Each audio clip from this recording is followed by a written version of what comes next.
ADR music present मां Gayatri recording studio.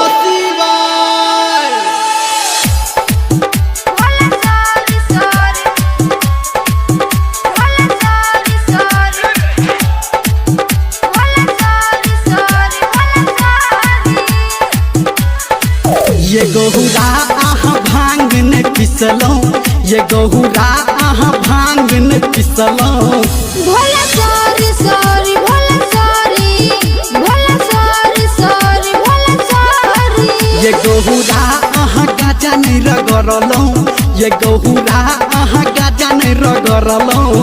Bhola sorry sorry Bhola sorry Bhola sorry sorry Bhola sorry. DJ Sumit Satish रईमा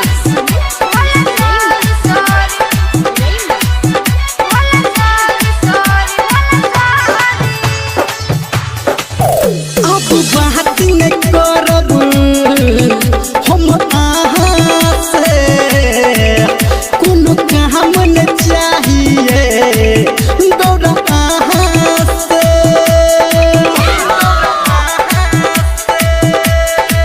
ये अब बात नहीं करब हम आहा से, कोनो काम न चाहिए गौरा सुन आहा से। ये गहुरा आहा हमारा ठकलो, ये गहुरा आहा हमारा ठकलो। Bhola sorry sorry Bhola sorry Bhola sorry sorry Bhola sorry. DJ Sumit Satish रईमा